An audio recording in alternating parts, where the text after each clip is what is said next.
is your faithfulness, Lord Jesus. Thank you so much, Lord. They are new every morning. No, they are always fresh. Thank you, Jesus, for your faithfulness. Na kahit kami ay may pagkukulang, pasaway, or ano pa man na hindi mo magustuhan, yet you are still faithful sa amin, Lord Jesus. Your faithfulness is beyond measure. Your protection is beyond measure. Yung healing, yung provisions, lahat, Lord Jesus, all because of your faithfulness to us. Thank you so much, Lord. At mabuti na lang na hindi mo kami inutusan na para maka-avail kami ng protection, ng providence mo. Yun bang pantayan nyo yung faithfulness ko para maka-avail kayo. No, hindi talaga natin pwedeng magawa yan. But Lord, thank you so much. You're always faithful to us. No, kahit nagsisikap kami na maabot yung faithfulness na gusto mo sa amin. But thank you, Lord, that kahit di man kami faithful dati pa, kami ay tinawag mo na. Thank you, Jesus. May be seated. Thank you, Lord. July 6.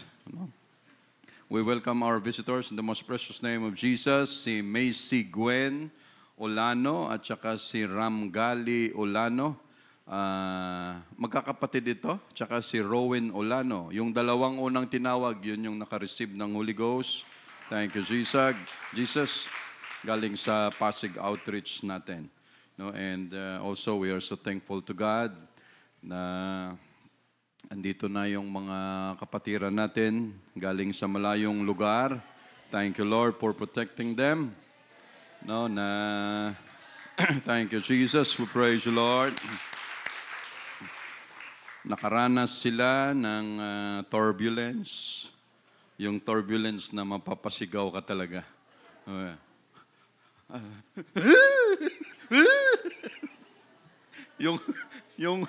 yung puso mo bawat ganun ng eroplano, no, sa atin na makaranas. Kumakapit ka doon sa upuan. Lord, wag naman. Yeah, yun eh. But yung mga kasabayan natin na nakasakay doon, no. Thank you, Lord, na andyan kami. No? At nakita mo kami habang lumilipad yan. No, dahil kung wala tayo doon, anything can happen, but ang mata ng Diyos ay nasa atin. No, we are the apple of His eye. No, every time na andyan tayo, ay hindi niya talaga tayo pababayaan. No, so thank you, Jesus, na-enjoy nila yung kunting bakasyon, no, pagkain lalo na, no, yung mga pinakapaborito daw nila yung mga toilet doon, no. Yung comfort room, no, na wala dito sa atin, no. Yung technology na mayroon sila. Alam mo, mayroon pa yung mga Hapones. Mayroon pa yan silang toilet na parang nagfo-flow, yung parang fountain na maririnig mo yung parang yung mga ng tubig. Dahil ayaw nila na maririnig ng katabi mo kung sino pa man nagpa-flash ka doon. No? Ayaw nila yan. No, pagdating sa discipline, ibang klase talaga ang Hapon. You know? At gaya niyan sa atin, sakay ka sa LRT, MRT, no, napakaingay mo. Hello! Yung parang taga-bukid. Pag sinabing taga-bukid, sa amin, taga-bundok ka. Yung kapitbahay mo, andun sa kabilang tuktok. Kaya pag nag-uusap ang lalakas, no, ganun tayo. Pero sa mga Hapon, pag akyat nila ng bus, akyat nila ng train, lahat matahimik. Why? Because nire-respeto nila yung privacy, nire-respeto nila yung katabi nila dyan na kailangan dahil ang travel, ang pagko-commute sa kanila, yon ay pahinga na yon sa part nila. Na kaya kita mo, laging ang Hapon pag wala sa opisina, talagang tulog, no, sa tindi ng trabaho. At yan sila ay, so nire-respeto nila yan, tahimik, no, sa atin, ibang klase, no, kahit saan. No, pag pumunta ka naman sa ibang lugar, saan ba? Yung Sa atin dito may tabo, may balde, may bidet. Yung bidet na mayroon, mayroon tayo. Pagdating mo naman sa ibang lugar, lahat tissue. Walang balde, walang tabo, walang bidet. So tayo na Pinoy, anong gagawin? Yung lagayan ng mineral water, yung pa rin ang gagawing tabo. Hindi tayo mabuhay nang wala yan. ibang klase tayo. But Lord, thank you so much for being with us today. Thank you for your protection, for your guidance, for your comfort. Brother Ed, okay ka na? Naano ka daw dyan kanina? Talaga naman. Sige lang. Thank you, Jesus. We're all welcome in the most precious name of Jesus. Let's open our Bible in the book of Exodus. Exodus chapter 1.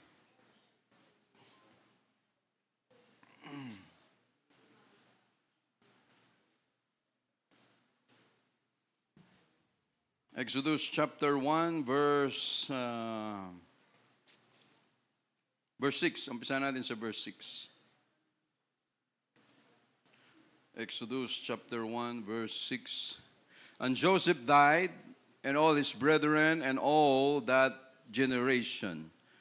So Joseph died 144 years before Israel left Egypt, or 64 years before Moses was born.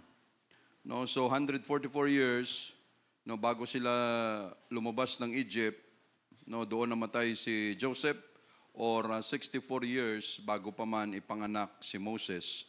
So nung time na ipinanganak si Moses, yung policy, yung patakaran ng mga Egyptians na napakalupit sa mga Israelites, andun na yon, bago pa man ipanganak si Moses. And all his brethren and all that generation and the children of Israel were fruitful, and abundance, or an increase abundantly, and multiplied, and waxed exceeding mighty, and the land was filled with them. Sila dahil sa tagal nila sa Egypt, sila ay masyadong mabunga, dumami sila ng gusto, population, nadaig pa nila yung mga Egyptians, at sila ay lumakas na sa lugar na ito, dahil ang mga Egyptian, ang mga Israelites masyadong pati kababaihan hanggang sa ngayon. Yung mga kababaihan nila 18 years old above andun nakikipagbakbakan sa giyera. Yung mga kababaihan natin dito walang ginawa kung hindi mag-TikTok, mag-Facebook, lahat na lang. Samantalang sila kahit nasa dugo na yan, nasa genes nila, na kahit nung time pa na ito, kaya nilang manganak, walang kumadrona, walang midwife, wala kahit ano, kaya nilang ilabas yan. Pagkatapos ilabas, maya-maya maglalaban na. Ganon sila. Samantalang sa time natin ngayon, tatanungin lang yung nanay na mga anak, ano, kaya mo pa? Hindi pa nga nag-labor. Dok, hindi ko na kaya. Wala pang labor yun. CS na lang, Dok, CS na lang. That is why maraming may sakit na mga kabataan. Why? Ito palang normal na CS, normal delivery, ang laki pala ng effect niyan pag tayo ng mga kabataan pinanganak na normal ang pagka-deliver. Kasi pag pinanganak yan na normal, ang dami palang sakit na natatanggal doon sa anak. Ewan kung tamang paliwanag ko, pero yun ang paliwanag ng isang pedya na narinig ko, na pag normal delivery, ang bata may tendency na ang immune system, yung resistensya, lahat na meron siya, ay dahil sa ang daming sakit pala na pwedeng maiwasan pag siya pinanganak na normal, kaysa doon sa CS. Si Sister Cyril, mayroon yan siyang pinsan. Ang pangalan ng isa si Norman at saka si Cesar. Yung isa pinanganak na normal, on the 31 ng December, akala bakit hindi nalaman kaagad, tapos tuloy-tuloy pa rin yung sakit ng tiyan. No? So hindi na hinabol, kaya yung isa, si Caesar. No? Kasi siniis na, yung unang delivery normal, yung pangalawa CS. So ang kanilang birthday, yung isa December 31, yung isa January 1. No? Pero kambal yun. No? Kaya ang gulo. No? Oh, kailan ka pinanganak? No, but this time, okay, they exceeding mighty and the land was filled with them. Verse 8, now there arose up a new king over Egypt, which knew not Joseph. Ano kaya ang rason, bakit yung sumunod na ruler, sumunod na Pharaoh of Egypt, hindi nakilala yung legacy ni Joseph? No? Imposibleng hindi niya alam. No? Pero makukuha natin yung sagot. But we must pray for a while. Lord, again, thank you so much for the strength, for your goodness, for your mercy. Thank you for your presence, Lord, for the Holy Ghost na binigay mo sa mga patuloy na pumupunta sa church. Thank you so much, Lord Jesus. Thank you for the topics that you've given us, mga klase namin every Sunday. Lord, thank you for the continuous healing na ginagawa mo sa aming lahat. Thank you, Lord, for everything. We always do this to glorify and magnify your name. Lord, thank you. We praise you. Be with us, Lord. We cannot do this alone. In Jesus' name, amen. No? So, may panibagong hari over Egypt, which knew not Joseph. Isaiah 52 verse 4. 52 verse 4, ito ang sagot, bakit hindi kilala si Joseph. For thus saith the Lord God, my people went down aforetime into Egypt to sojourn there. No, bago pa man sa simula, pumunta na ang mga Israelites doon sa Egypt para manirahan, and the Assyrian oppressed them without cause. Because this time, nung time na ito, mayroong panibagong dynasty ang Egypt, no, at ang founder walang iba kung hindi ang mga Assyrian, dahil ang Assyrian this time conquered Egypt. No, perhaps ang sabi diyan si Ramesses II, ang kanyang anak si Meneptah would be the Pharaoh of the Exodus. Dahil nung time na ito, sinakop ng mga Assyrians ang Egypt, nakuha nila yung Egypt, at saka sa pagpalit nila doon, no, bagong hari, bagong Pharaoh, pakialam niya kay Joseph kung ano ang legacy ni Joseph. No, that this time, ito ang nangyari. No, now there arose up a new king, so verse 9, and he said unto his people, behold, the people of the children of Israel are more and mightier than we.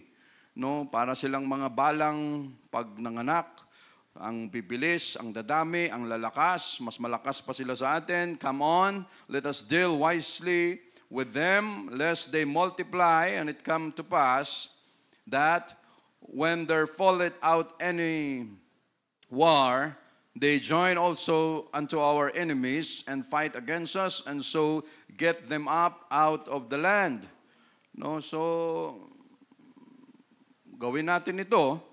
No, baka time will come dahil sa sobrang dami nila, ito ay magrebuilde. At pag sila ay nagrebuilde, sumama ito sa mga kalaban natin. No, matatalo nila tayo. No, so, verse 11, therefore they did sit over them, taskmasters to afflict them with their burdens. So naglagay sila ng mga officials na magpapahirap sa kanila ng gusto, sa kanilang mga trabaho. And they built for Pharaoh treasure cities, Pithom and Ramses. But the more they afflicted them, the more they multiplied and grew. No? Akalain mo yon, habang pinapahirapan mo yung tao, lalong dumadami, lalong lumalakas. No? And they were grieved because of the children of Israel. So ang kanilang tendency, no, na-alarma sila dahil sa pagdami ng mga Israelites. No, habang pinapahirapan natin, lalong lumalakas. No, sige, araw-araw pabuhatin mo ng pabuhatin, utusan mo ng utusan, physically, lalakas lalo yan. Parang nagwo-workout yan every day. No? So, ganun ang pwedeng mangyari. So, but the more they, 13, and the Egyptians made the children of Israel to serve with rigor, no, yung sobrang pahirap, yung talagang kung sa trabaho pa, talagang mamamatay ka na sa sobrang hirap. And they made their lives bitter with hard bondage in mortar and in brick and in all manner of service in the field, and all their service wherein they made them serve was with rigor. No, sila yung kukuha ng mga clay para gawing bricks. Sila yung mag-aayos, magpe-prepare, maghahanda ng bricks. Sila yung magmo-mold, sila yung magpoporma, sila yung magpapatuyo, sila yung magdadala, at sila yung gagawa ng mga building out of bricks. So just imagine kung gaano kahirap yan, mga kapatid.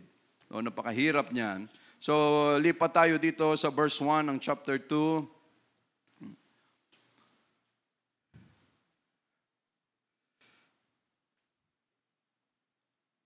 And there went a man out of the house of Levi, and took to wife a daughter of Levi. And the woman conceived and bare a son, and when she saw him that he was a goodly child, she hid him 3 months. So nanganak yung babae, si Jochebed.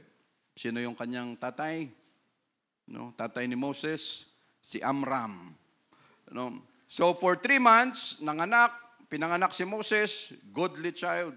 Siguro yung bata, ang cute-cute mo. Yung talagang kagagiliwan mo. So, tinago nila for 3 months. Pagkatapos ng 3 months, hindi na nila maitago pa. May kubli. And when she could no longer hide him, she took for him an ark of bulrushes and daubed it with slime, with pitch. So, inayos niya yan para silyado ang ginawa niya na yung ark, yung lagayan out of bulrushes, and put the child therein, and she laid it in the flags by the river's brink. Yung mga time na yan, ang Egypt, marami silang mga, alam nyo yung mga tumutubo sa mga gilid ng river. Yung time nila, ang Egypt, napakaraming mga papyrus plant o mga papyrus reed, yung matataas na klase ng mga, para bang, ewan ko sino nakapunta dyan, minsan, andun ka, ang daming mga, parang mga dayami na matataas. And his sister stood afar off to wit what would be done to him. Dahil hindi na nila kayang itago, nilagay nila doon, pinalutang yung kanyang sister na si Miriam, nag-observe lang kung saan patungo ang daloy ng tubig hanggang saan makarating. But mamaya makikita natin, mga kapatid. And the daughter of Pharaoh came down to wash herself at the river, and her maidens walk along by the riverside. And when she saw the ark among the flags, she sent her maid to fetch it. So because during that time, Nile River, tama ba to? Yung Nile River was considered that kinoconsider nila yan na holy. Yung matataas na mga opisyal, doon yan naliligo nung time na yon sa river na yon. So nakita ang ark, yung lagayan, sa verse 6, and when she had opened it, she saw the child, and behold, the babe wept. Siguro pagbukas, ay, bata! Tapos biglang umiyak. Talagang galing ng Diyos magplano, ano? Sabi niya, pakita mo, talagang dapat magpakyot ka, ha? Dahil para pag nakita ng anak ng pero, magugustuhan ka talaga niya. And the title of our preaching, Choose Your Destiny. Choose Your Destiny. Tama ba? Yan. Choose your destiny, or mamili tayo. Ang destiny ba, pwede nating piliin? Or talagang pag sinabing destiny, brother, kaya nga destiny, dahil ang nagde-decide yan ang Diyos. Brother, kaya hindi na ako magpapatuloy sa church dahil feeling ko ang destiny ko, pupunta ako sa impyerno. Parang pakiramdam ko, brother, nagsasayang lang ako ng panahon, nagsasayang lang ako ng oras, nagsasayang lang ako ng pera dito sa church. Kasi parang nakikita ko na ang aking destiny ay papunta talaga sa impyerno. So, hindi na ako magte-take ng time, ng effort, ng pera, gagastos pa ako rito. So, bakit pa ako magpapakahirap dito na time will come naman pala, impyerno lang naman ako? Parang pwede, ano? Kasi nakikita na, brother, ng Diyos, ang future natin, na kahit maglingkod man ako ngayon, hindi, impyerno ka pa rin kasi yan ang desisyon ng Diyos. Ano? Peter and Judas had the same story na pareho silang nagkamali. Si Peter, binaliwala mismo si Jesus Christ 3 times. Sabi niya, hindi Lord, over my dead body. Yan ang prinsipyo ko. Pag may gumalaw sila, pag may gumalaw sa'yo, patay sila sa akin. Pero dahil sa takot ni Pedro, ano ang nangyari? 3 times binawala niya si Jesus Christ. And the cock will crow. You deny me 3 times. And binaliwala niya si Jesus Christ. At sa malayuan, nakatingin si Jesus. Sabi mo, ipaglaban mo ako. Sabi mo, panindigan mo ako. Na hindi na siya makatingin kay Jesus Christ. Anong ginawa ni Pedro? Nagpakamatay?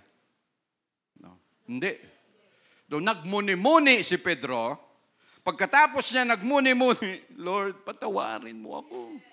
Lord, nagkamali ako. Dapat pala pinanindigan kita, pero dahil sa takot ko, hindi ko nakuhang mag-decide ng tama. Lord, patawarin mo ako. Give me a second chance. Hindi ko na uulitin. Anong ginawa ni Judas?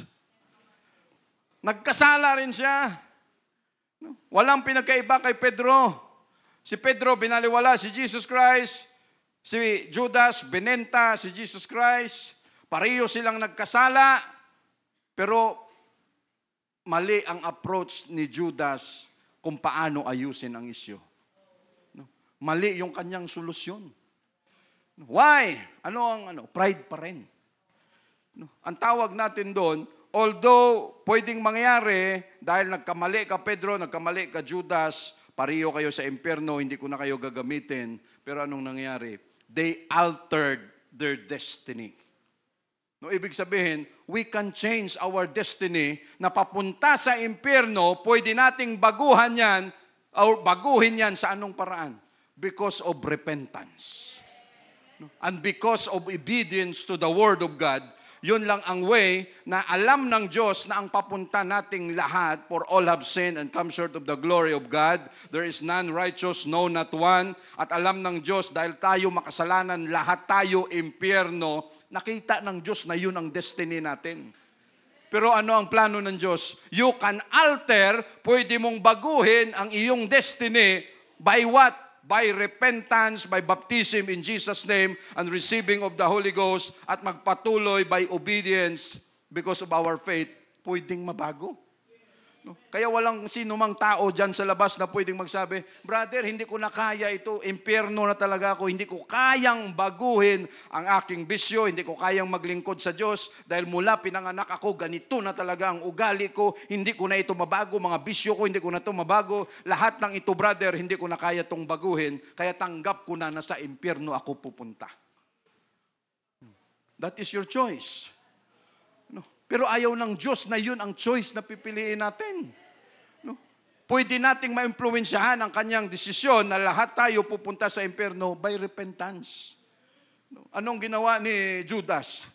Ay, ganun ba, Lord? Hindi niya rin napakinabangan. Akalain mo, yung taong traidor, yung taong masama, yung taong ganid, time will come pagdating sa dulo, lahat ng mayroon siya, hindi niya rin mapakinabangan. So, anong ginawa ni Judas? Ano na lang, punta na lang ako sa Aceldama, no, field of blood. Anong ginawa niya?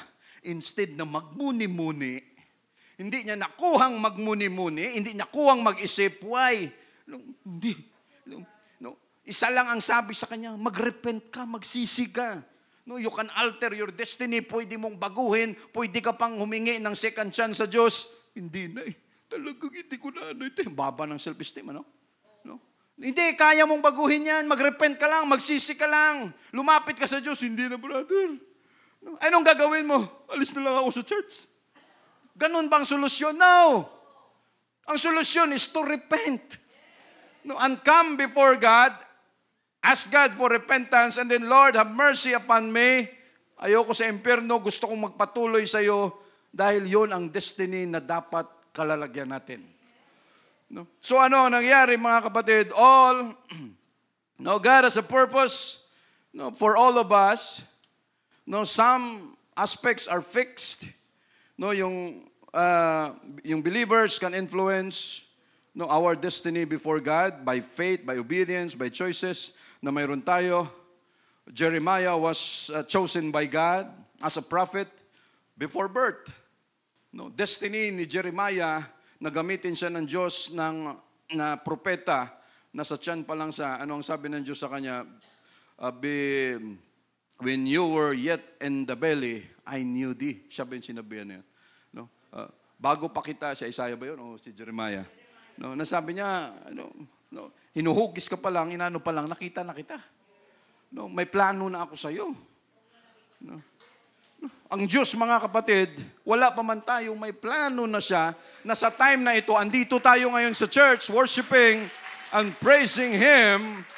No, that is why if God will given us a chance to choose, langit o impyerno. Yung mga kabataan na yan, langit, lupa. No. Kung sila nga na yun pa lang ang kanilang isip, experience sa buhay, langit-langit pa rin. No, tayo pa kaya na nakaranas na ng hirap dito sa mundo? No, tayo pa kaya na nabugbog na ng mga sitwasyon dito sa mundo? Kung tayo papipiliin, ano ang gusto natin? No, langit o lupa o impyerno? No, siyempre langit pa rin.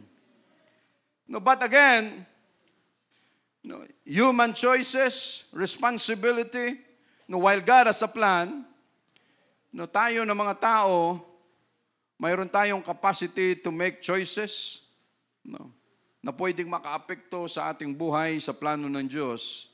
But again, alam mo yung pag bumili ka ng pantalon sa mall, di ba? Sir, saan po yung alteration, nyo? No, dadalhin mo yung pantalon doon, ipapasukat mo, anong gustong size mo, anong putol, tawag nila doon alteration. No, pwedeng mabago, pwede mong ipaayos. No, kaya kung tayo man may pagkukulang, may pagkakasala sa harapan ng Diyos, huwag nating sintensyahan yung sarili natin. Nung na tayo na mismo ang magde-decide, ayaw ko nang pumunta sa church. Ayaw ko nang magsimba. Ayaw ko nang maglingkod sa Diyos. Hindi yan ang solusyon. The more na mas lalo tayong lumapit sa Diyos, mga kapatid, at the more na mas lalo nating ipakita sa Diyos na, Lord, ang destiny na gusto ko ay makasama sa rapture, makasama, time will come. No, dahil yon, pag nakita ng Diyos yon, sasamahan niya tayo. No, kailangan ipaglaban natin, mga kapatid. So this time, because God, no, namuni-muni na ba natin na, Lord, may purpose ka pala sa buhay ko, ano? Lord, kaya pala hindi ako namatay noon. Lord, kaya pala ako kahit nakulong. Lord, muntik na akong mamatay sa sakit. Muntik na akong mamatay sa banggaan. Muntik na akong mamatay sa bisyo ko. Pero Lord, iningatan mo ako dahil may plano ka pa pala sa buhay ko. Nakita na kaya natin yan?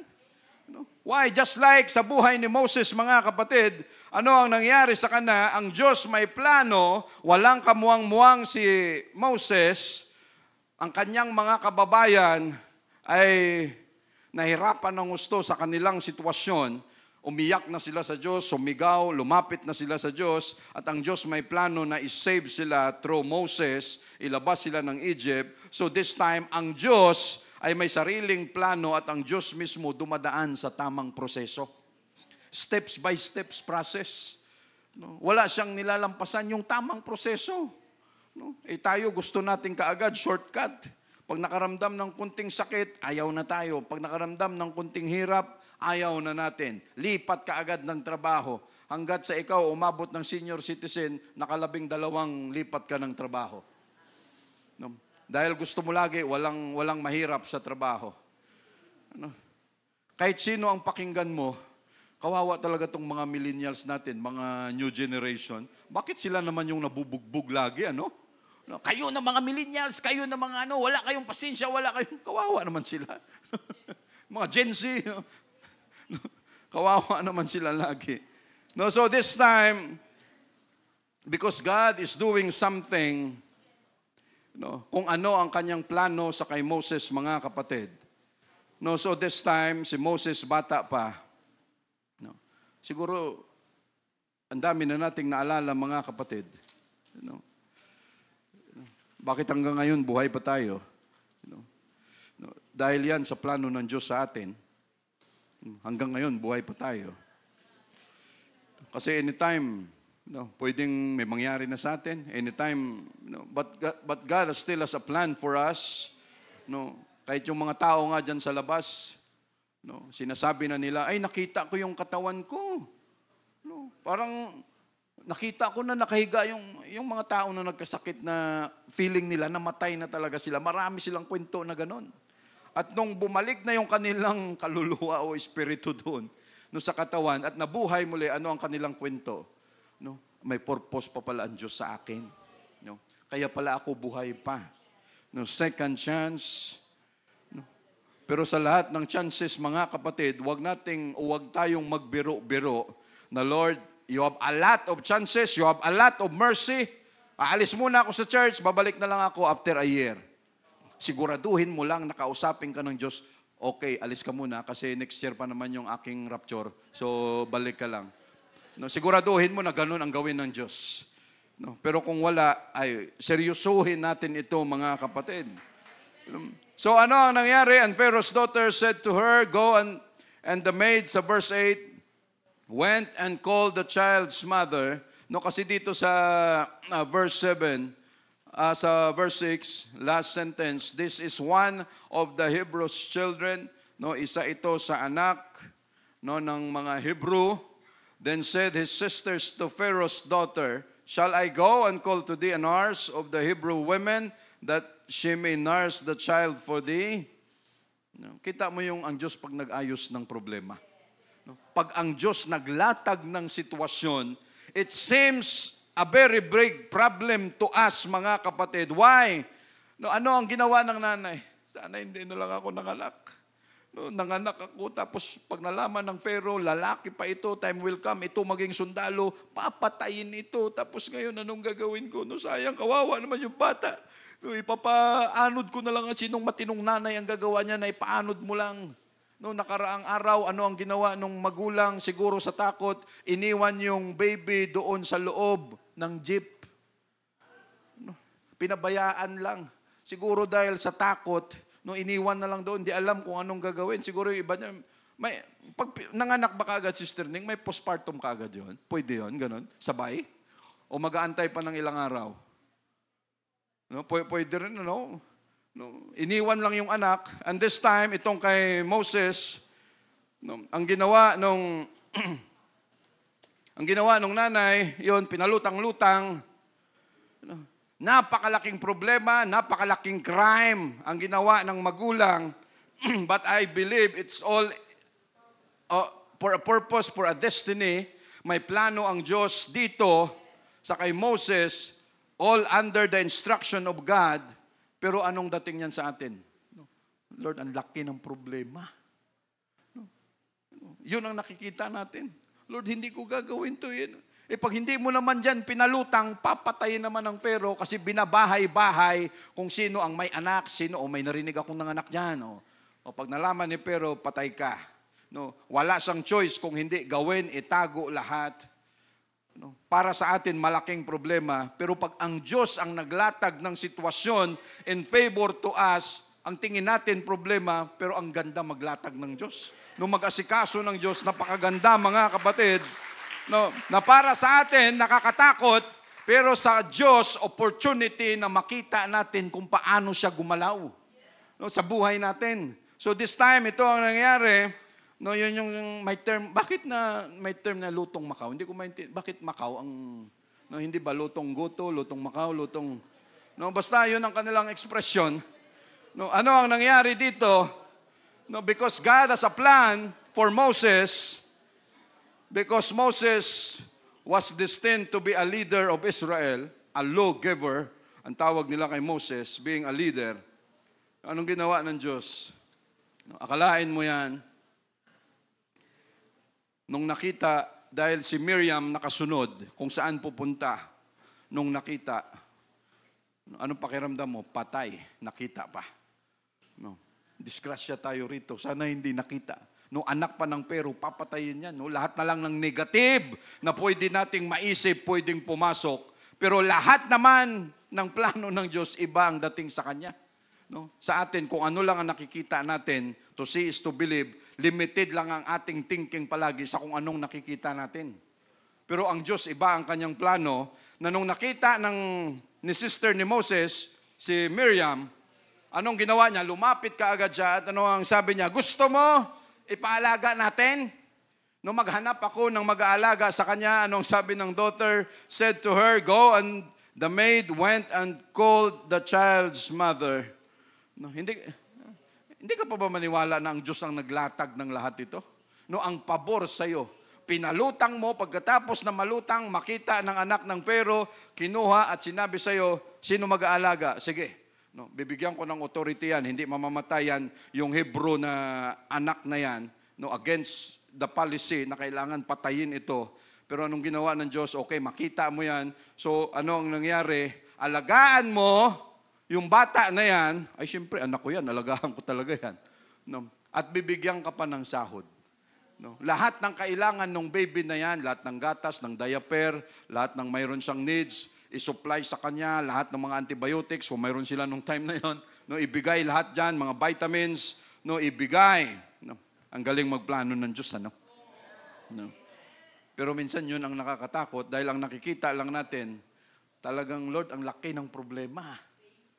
No, hindi pa natin nakikita na unti-unti ang Diyos, pagplano niya at siya mag-ayos ng bagay, tingnan mo ang sitwasyon. Ang mga Hebrew, papatayin ng mga Egyptians. Pero sino ang ginamit ng Diyos para iligtas si Moses? Ang kanyang kaaway. Ano ang sabi ng Diyos? If a man's ways please the Lord, He will make it even your enemies at peace with you. No, kahit kalaban mo, kalaban natin, kaaway mo, pwedeng gamitin ng Diyos na pakinabang para sa atin. Walang imposible at kayang gawan ng Diyos. Yan ang paraan, mga kapatid. So sa verse 9, and Pharaoh's daughter said unto her, take this child away and nurse it for me. Alagaan mo siya and I will give thee thy wage. No, mayroon ka pang allowance, may sweldo, lahat. Akalain mo yan, ano? And the woman took the child and nursed it. And the child grew, and she brought him unto Pharaoh's daughter, and he became her son. So ang winning, tama ba yun? Yung win, yung paglutas. No, at least dito sa Bible, 5 years old. No, sabi ng Pero, after 5 years old, ibigay mo na siya sa akin kasi ibig sabihin niyan, okay na yan siya. No, at yun na, pwede na siyang mag-kindergarten, mag-prep. No, okay na yung kanyang katawan. So after 5 years, ibigay mo na siya sa akin. No, child grew, and she brought him unto Pharaoh's daughter, and he became her son. And she called his name Moses.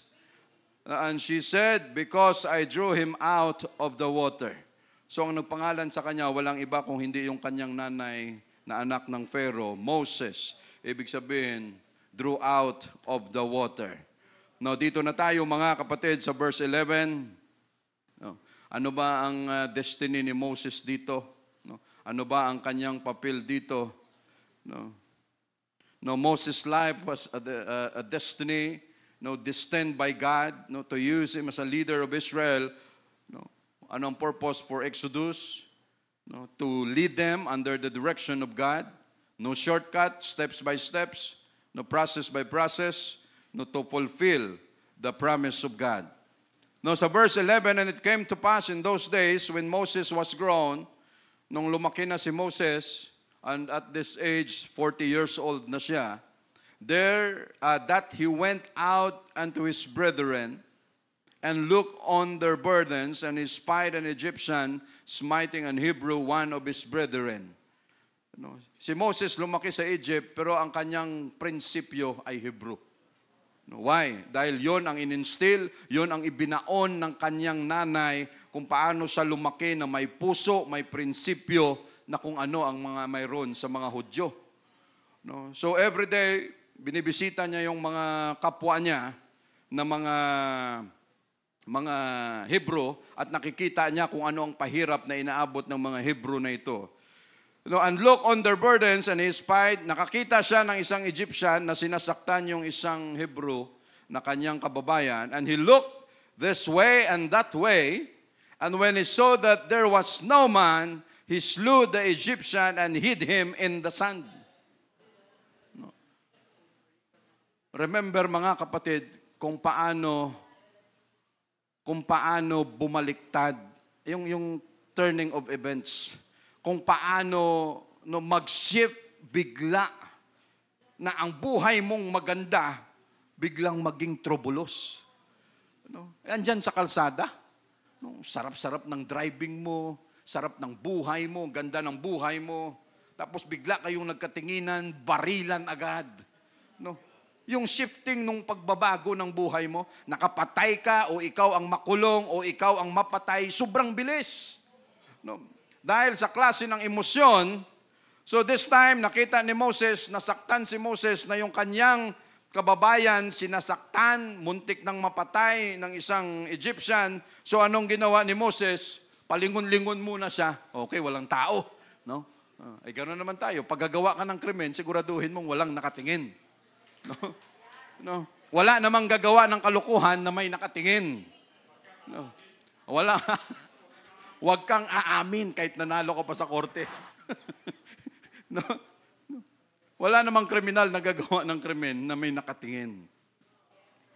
No? So anong ginawa ni Moses? Tingin-tingin, look that way, look this way. Okay, walang tao.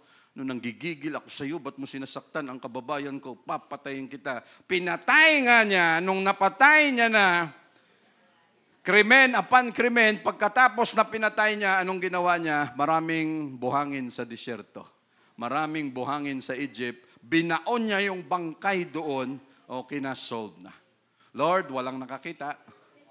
No? Anong sabi ni David? I solved. No? Gawa siya ng krimen kay Bathsheba. No? Lord, walang krimen. Okay lahat. Lord, solve ako. No? May pornography na ba nung time ni David? Wala. Mayroon. Ano ang mayroon? No. May pornography na sa time ni David. Sino? Si Bathsheba? Hindi ba pornography yun? No. Kung sa time natin ngayon, high-tech na ang pornography, andyan ang cellphone, andyan ang laptop, andyan ang computer, anytime. No. Kung gusto ng laman na ito na gumawa ng kalukuhan, tumingin ng pornography, anytime andyan lang, under the comfort, no, kung saan ka man. No, high-tech na. But during their time, anong pornography? Andun si Bathsheba. No, under the moonlight, naliligo. Ito namang si David, nakatingin. Na akala niya walang nakakakita ng kanyang krimen. No, walang nakatingin. No. Maganda ang kanyang pakiramdam. No. Ay, siyempre, pag ang temptation nag-offer, sisiguraduhin niya na maganda ang pakiramdam mo. No, na maganda ang feeling mo. No, walang temptation na hindi ka mag-a-agree. No, ay, ayaw ko niyan, ang pangit mo. No, lahat, kung pwede pa lang, Miss Universe lagi. Anong maganda dyan sa Miss Universe na yan? Hindi na kumakain yung mga yan. No, mga anorexic na yan. Kita mo yung mga katawan nila, yung mga French model, mga sa Paris na yan. No, yung mga katawan nila, anong problema? Malnutrition. No, sa sobrang, hindi mo alam kung anong klaseng waistline yan, o kung may waistline pa ba sila ng yan. No. So just like Moses, ang ganda ng kanyang buhay, no, yun yung sabi natin minsan na hindi natin alam kung ano ang destiny natin. Alam ba natin that someday we will be here in church, worshiping and praising God? No, alam ba natin yan? Hindi natin alam yun.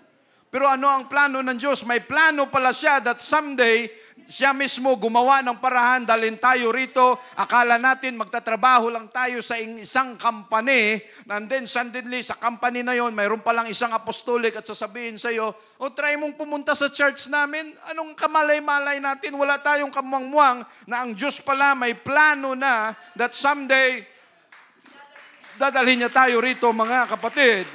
Because that was His plan. Anong kamalay-malay natin na mayroon kang kaibigan na apostolic?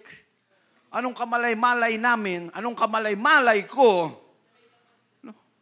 Akalain mo, Mula bata, nasanay kami sa dagat, kaya ang pangarap ko, okay, gusto kong magsiman. Gusto kong magkapitan ng barko kasi sanay ako sa dagat. No dagat, everyday, makikita mo gano'n, nag-i-enjoy ka pag may tubig, pag may dagat. No, enjoy ka. No, tapos mapupunta sa TUP. Ang TUP, puro makina, puro machines. Mga late machines, basta puro machines ang company, ang TUP. No? Makikita mo sa mga planta lahat, ganyan ang TUP, engineering, no, lahat ng yan. No? Malay namin na mayroon palang apostolic na teacher doon. No? Tapos sasabihin ng teacher, okay, una, first year, okay, no, style niya, si Ma'am Feli Castor, ang style niya, instead na klase, isisingit niya yung Word of God. No? Parang Sister Nancy, no? Isisingit niya yung Word of God. Tapos kami naman, okay, ma'am, tanong, ma'am, anong ibig sabihin? Ma'am, ganito. Hindi na siya maka-exam, hindi na siya makaturo. Diskarte namin yon. Diskarte namin yon para hindi siya matuloy. No, sa kung ano man ang exam niya. Yan ang diskarte namin. Ang Diyos pala may diskarte din sa amin. May plano pala siya nung time na yon. No? So hindi nagpatuloy, first year. No? Pagdating ng third year, nagkita kami ulit sa maliit na compound ng TUP. Nung nagkita kami magkaharap, "Hi ma'am." "To?" "Yes ma'am." "Kamusta espiritu mo, to?" Ang daming pwedeng itanong yung espiritu pa. Hindi ko talaga makalimutan yun. Sabi ko, ano kaya ibig sabihin ni ma'am? "To, kamusta espiritu mo, to?" Parang, anong gagawin mo? Hindi magmuni-muni. What's wrong with my spirit? What's wrong with my soul? Bakit ganito? Kaya nung nagsabi siya, punta kayo sa church. No, mag-try lang kayo doon, sa third road pa. No? So kami naman punta. No, ako yung unang pumunta, nung pumunta ako doon, no, June 17 yun. Basta mga ganon. At buti, naka-receive ako ng Holy Ghost. No? And after that, no, kung isa-isahin mo, akala natin normal lang lahat ang sitwasyon, pero ang Diyos pala may plano. No? He can use anything para maidestin tayo, mailagay tayo sa lugar na ito dahil ang Diyos ay may plano. No? Wala tayong, iba-iba ang ating kwento. Pero isa lang ang plano ng Diyos that someday makasama tayo sa Kanya, makasama tayo sa rapture, although iba-iba. Yung iba sa jail, yung iba sa hospital, yung iba saan? Sa mga kamag-anak, kaibigan. No? Iba-iba lang ang sitwasyon, pero isa ang goal ng Diyos na makarating tayo sa lugar na ito. At ang plano ng Diyos na makasama niya tayo, sabayan natin yung plano na yan. Na huwag tayong paapekto na pag tayo nasaktan, na-offend, walang pamasahe or anything, sisirain natin yung plano or destiny na dapat mayroon tayo. No, huwag nating sirain. Dahil ang plano ng Diyos, okay, dito ka. No, sabayan lang natin dahil hindi madali ang pumunta sa promised land. No, walang pangako ang Diyos na nakahayahay ka lang. Ano ang sabi niya? You fight for it, you claim for it. No, kung siya may pangako, sabi niya, trabahuin ninyo. No, hindi yung nakaupo lang tayo. No. Pag dati, no, kunting sabi sa atin, nasasaktan tayo. Anong tawag dyan? Siyempre, immature pa tayo. Di ba? Hindi pa tayo sanay eh. Pero habang tumatagal tayo sa church, no, doon ka nga mapapabilib eh. Why? No, na-restrict ka na. No, na-restrict ka na, napahiya ka na, kung ano-ano nang sinabi sa iyo, nasaktan ka na, kahit sipain ka na, anong nangyari, hindi ka nagpatinag, nasa church ka pa rin hanggang ngayon. No, saan ang tibay na yan? No, hindi tayo nag-give up. Kung sama lang ng loob, kung talagang yung hinarap natin sa Diyos, pero hindi na yan issue sa atin. Oh, nasaktan ako ni sister, ang sakit, bukas hindi na ako magsisimba. Pag tumatagal tayo sa church, hindi na issue yung sakit na yan. No, anong ginagawa mo? Lord, palipasin ko na lang ito. Kailangan kong love pa rin ang mangibabaw. deeper understanding pa rin ang mangibabaw, wala na sa atin yung, bukas alis na ako sa church. Why? No, yung mga level lang yan, nabago tayo sa church. No, sa klase nga na kami kanina, anong tawag doon? Growth, personal growth ba yun? Self-growth.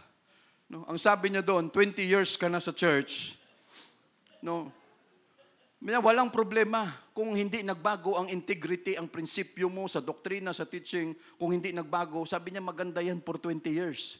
Pero kung 20 years ka na, tapos walang nag-improve sa'yo, at ito yung dapat improve mo, sabi niya, yun ang malaking problema. No, why? Ano ang pinakasagabal na hindi natin makuhang magbago dahil sa pride talaga natin? No. Pag pumunta tayo dito na may takip na tayo kaagad, hindi na tayo mapunuan ng Diyos. No, pagpunta ka dito, puno na ako eh. No, ay, lahat ng sinasabi ni Brother Sam, para yan sa kanila. No. No, hindi na tayo mapunuan yan. No. No, minsan nga sa pag-uusap namin ng mga pastor, mga minister, no. No. Hindi pwedeng lagi tayong tama. No. Hindi pwedeng ikaw na pastor, ang isip mo lagi kang tama. No. Pag yan ang isip mo, may tama ka. No. Why? Hindi po pwedeng ganon. No. No. Brother, kasi ang akala, dami nagsasabi sa akin, ang dami ko daw alam. Ano? Buti ka pa maraming alam. Kami konti lang ang alam. No. No. Kaya open kami kung ano ang suggestion, kung ano ang kailangan. Kaya, no, why? No. Kailangan natin, no, kasi about leadership yung pinag-uusapan namin. Pag ikaw na leader, hindi na mabali. Pag ikaw na leader, sarado na ang isip mo, maghanap ka ng ibang trabaho. No, especially in the church. Why? No, kailangan open-minded tayo. No, bakit hindi ka open-minded? Pride. No. No.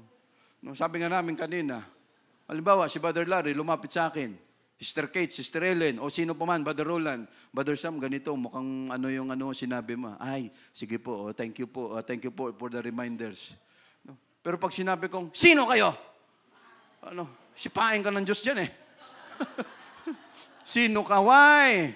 Hindi pwedeng ganun, mga kapatid. Nasarado na tayo, ako yung pinakamagaling dito, ako yung ay, tapos na tayo dyan.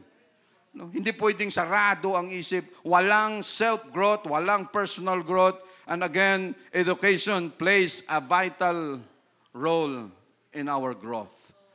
No, yung pag-grow natin. So we say, praise the Lord.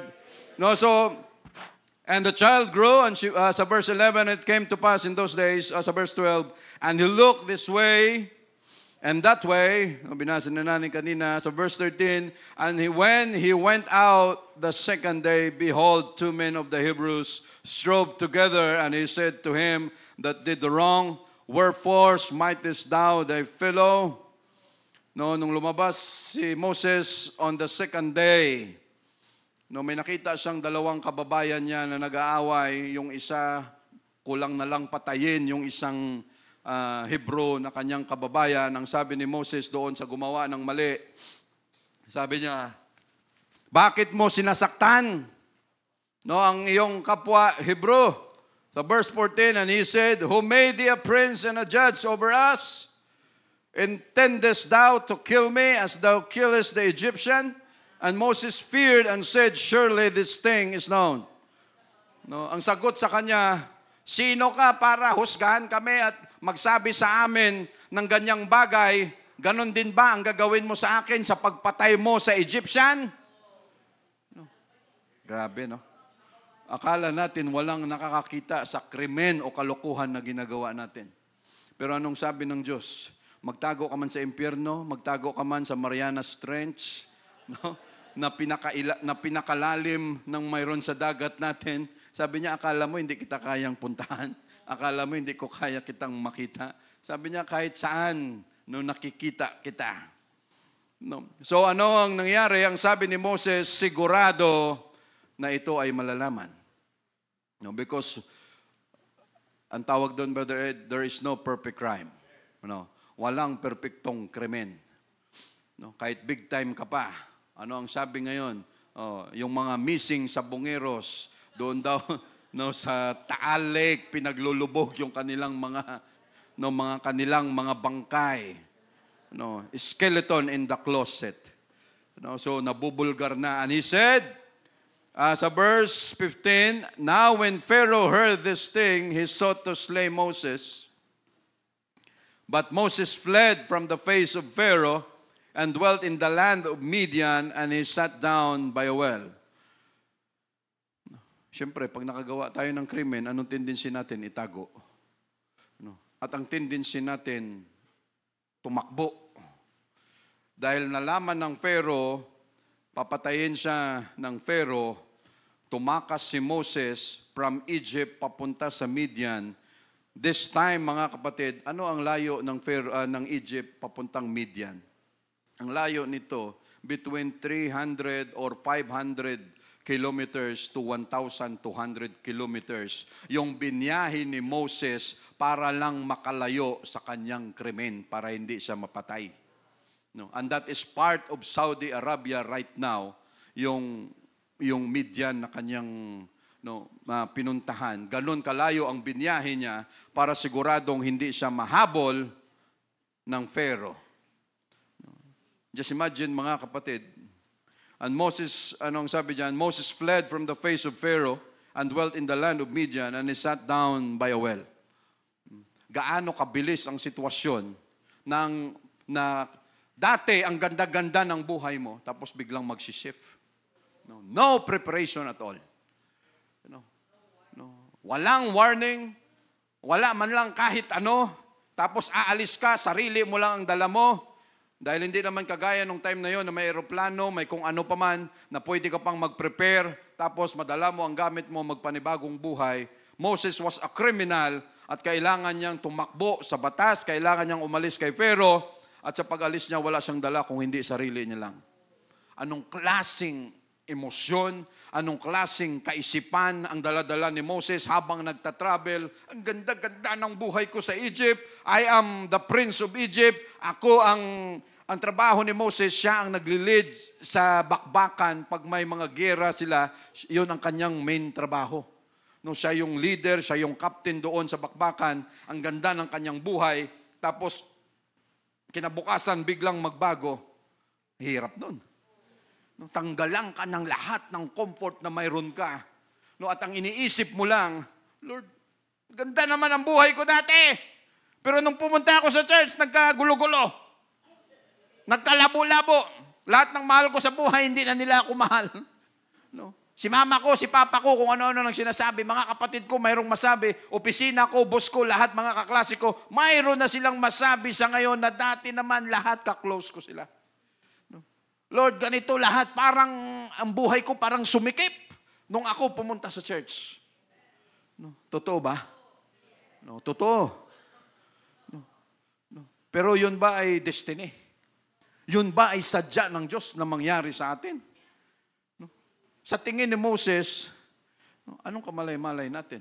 Pag tiningnan mo yung sitwasyon, kaya ka tumakas kasi nakapatay ka. No, kahit sabihin mo pang niligtas mo yung Hebrew na kababayan mo, pero nakapatay ka pa rin. No? Walang makakakita ng plano ng Diyos na yun ang sinasabi, no? Yun ang mahirap. Ano? Kasi ang Diyos hindi maglalatag sa atin na magpatuloy ka lang, Brother Ramos. No? Magpatuloy ka kasi lahat ng nangyayari sa'yo, plano ko yan. Ano? Hindi madaling maganon. Lord, paano plano mo ito? Ang ganda-ganda ng buhay ko. Tapos ngayon, ganito na. Kailangan kong magtago, kailangan kong magsakripisyo, kailangan kong kumain ng mga bagay na hindi ko naman kinakain, kailangan kong matulog sa matigas, samantalang dati naka-Uratix bed ako, naka-aircon ako, tapos ngayon, andito ako sa papag, sa puno lang, wala kahit ano. Ano ba to, Lord? Plano mo pa rin na to? Lord, ang dami na nang inabot ko sa church. Lord, ito ba plano mo pa rin? Why? Kasi hindi natin nakikita, nakakatakot. Ang pwedeng mangyari. No? At hindi natin masabi, nakagawa ka ng krimen eh. Paano mo masabi na plano ng Diyos yan? No? Itong kay Moses, plano ba ng Diyos ito? Plano. No? Why? No? Walang problema sa Diyos. No? Kaya hindi natin pwedeng ipagmalaki ang comfort na mayroon tayo sa buhay.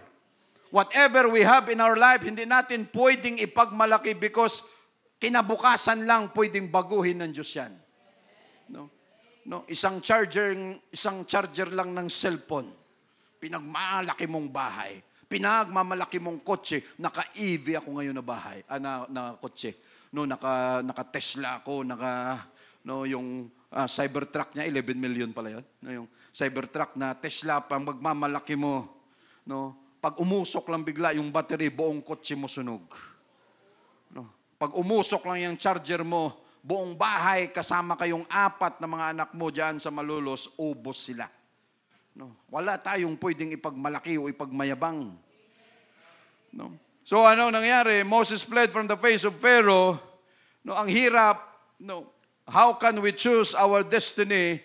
Dahil ang gusto natin ng mga tao, laging comfort. No? Pag nakaramdam na tayo ng kunting problema lang, no?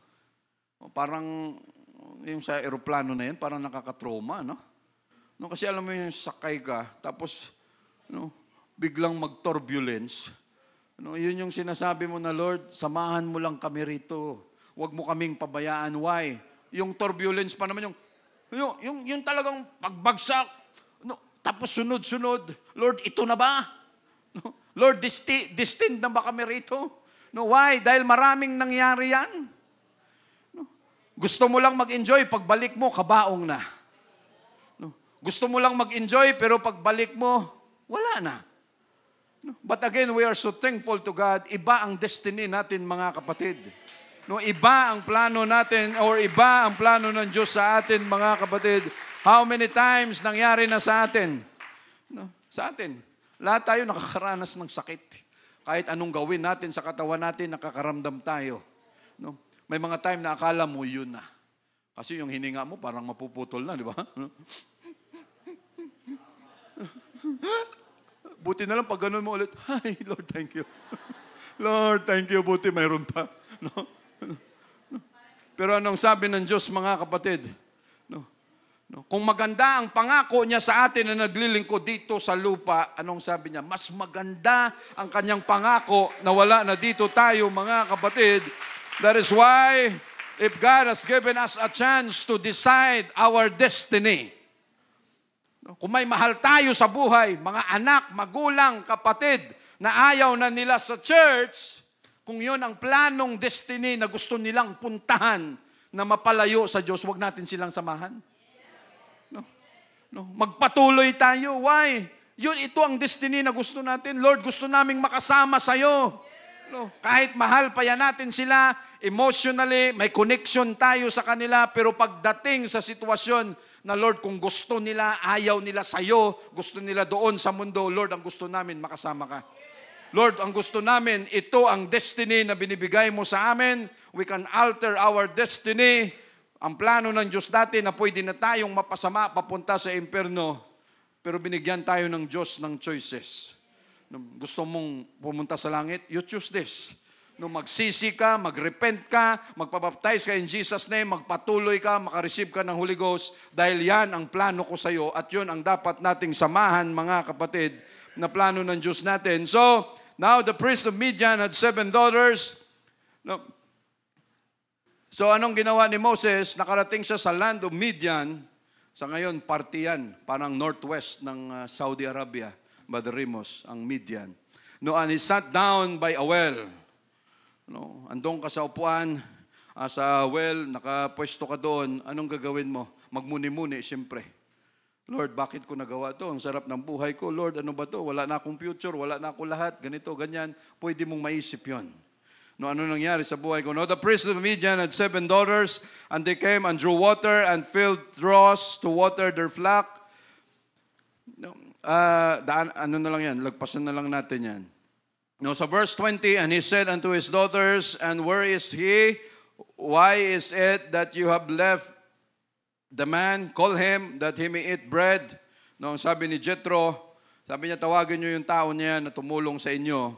No, and Moses was content to dwell with the man, and he gave Moses Zipporah, his daughter, and she bare him a son, and he called his name Gershom. For he said, I will have been a stranger in the land. No, and it came to pass in the process of time that the king of Egypt died, and the children of Israel sighed by reason of the bondage, and they cried, and their cry came up unto God by reason of the bondage. And God heard their groanings, and God remembered his covenant with Abraham, with Isaac, and with Jacob. And God looked upon the children of Israel, and God had respect unto them. So ito mga kapatid, after 40 years, from being, bilang, mayroon ka lahat, balanse si Moses. Alam niya ang pamumuhay ng isang taong mayaman. Alam niya ang pamumuhay ng isang taong prinsipe.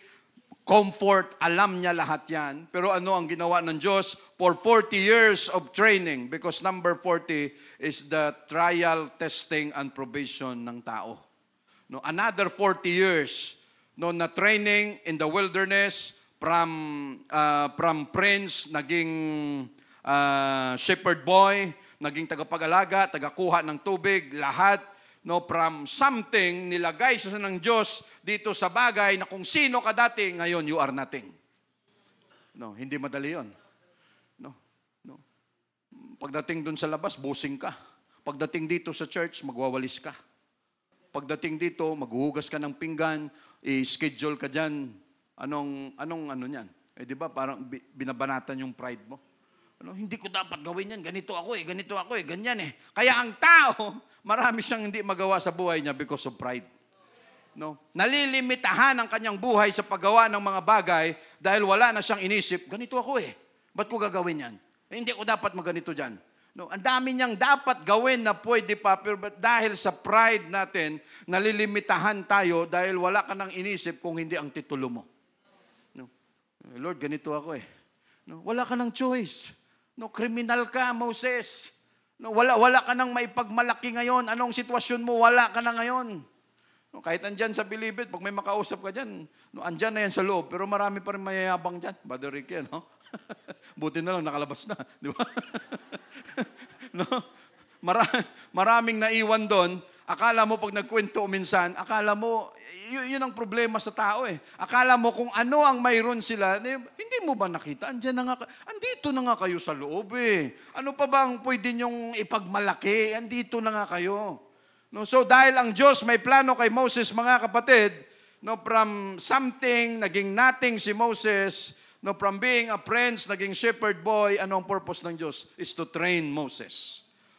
Is to train his attitude. Why? Dahil siya ang magdadala sa mga Israelites palabas ng Egypt, kailangan alam niya kung ano ang pamumuhay din mismo sa wilderness. Why? Dito kayo pupunta, i-guide ko kayo. Sinisigurado ng Diyos na balanse si Moses at sa ating buhay, mga kapatid, hindi natin alam, pero lahat ng pwede nating pagdaanan sa church, may purpose yan.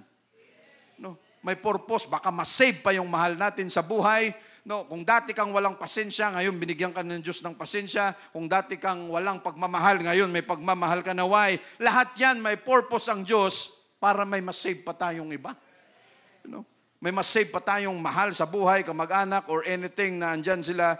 Malapit na tayo. And the shepherds, dito sa verse 1, bilisan ko na lang ito. Now Moses kept the flock of Jethro, his father-in-law, the priest of Midian, and he led the flock to the backside of the desert and came to the mountain of God, even to Horeb. So just imagine, paano, yung dati mong magandang buhay, anong gagawin mo? Magmukmok.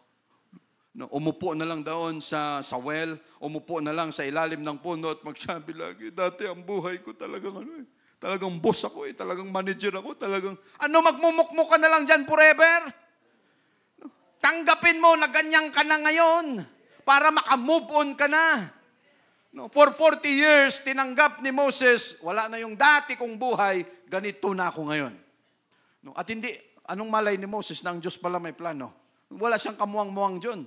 Wala siyang kamuang-muang na ang Diyos pala may plano sa kanya. Bakit siya nakapatay? Bakit siya nabuhay pa? Bakit siya lumayas doon? Doon niya lang naintindihan nung siya ay tinawag na. Doon lang natin naintindihan, mga kapatid, at dito lang natin naintindihan sa church na Lord, kaya mo pala kami kinuha doon sa magulong mundo dahil may plano ka sa buhay namin dito. And now we are here in this church, mga kapatid. No, bilisan ko lang ito. And the angel of the Lord appeared unto him in a flame of fire out of the midst of a bush, and he looked, and behold, the bush burned with fire, and the bush was not consumed. No, so ang style ng Diyos, tinawag siya, nagpakilala sa kanya out of the flame of fire, tinawag yung kanyang pangalan, yung bush, yung mga, siguro mga ganito katataas na mga bushes dyan, no, nasusunog, pero hindi natutupok, hindi natutunaw. And Moses said, I will now turn aside and see this great sight, why the bush is not burnt. No, bakit hindi ito nasusunog? No? Parang magic, ano? Marami tayong makikita dyan sa mga labas ng restaurant, yung parang apoy na gumaganon-ganon. Pero mga peke yan. Pero ito, totoo. And when the Lord saw that he turned aside to see, God called unto him out of the midst of the bush and said, Moses, Moses. And he said, Here am I. No, may boses na lumabas. And he said, Draw not nigh hither, put forth of thy shoes from off thy feet, for the place whereon thou standest is holy ground. Alam kaya natin, mga kapatid, that someday makakapunta pala tayo sa lugar na ito. No, hindi natin alam. No, pero lahat ng pinagdaanan natin, kaya tayo andito sa church ngayon, ang Diyos ay may purpose, and it is our destiny. Moreover, he said, I am the God of thy father, the God of Abraham, the God of Isaac, and the God of Jacob. And Moses hid his face, for he was afraid to look upon God. And the Lord said, I have surely seen the affliction of my people which are in Egypt, and have heard their cry by reason of their taskmasters. For now I know their sorrows, and I am come down to deliver them out of the hand of the Egyptians, and to bring them up out of that land, and to a good land, and a large, and a land flowing with milk and honey, unto the place of the Canaanites, and the Hittites, and the Amorites, and the Perizzites, and the Hivites, and the Jebusites. Now therefore, behold, the cry of the children of Israel is come unto me, and I have also seen the oppression wherewith the Egyptians oppressed them. Come now therefore, and I will send thee unto Pharaoh, that thou mayest bring forth my people, the children of Israel, out of Egypt. No, hanggang dyan lang tayo, mga kapatid. God has a purpose. No, God has a destiny planned for us. No. Ang church natin, it was predetermined. No, ibig sabihin, itinadhana na yan. Nakatakda na ang simbahan na time will come, isasama talaga ng Diyos to sa rapture. No. Kahit ang tao umayaw sa Kanya, kahit ang tao ayaw ng maglingkod, but as long as mayroong mga tao na naiwan sa church, na patuloy maglingkod sa Kanya, ang church kukunin talaga ng Diyos. No? At that is yon ang inaantay natin, mga kapatid, na mangyari. No? Kaya seryosuhin na natin ito. No? Ipaglaban natin ang ating pinili na destiny na, Lord, gusto naming sumama sa iyo. No?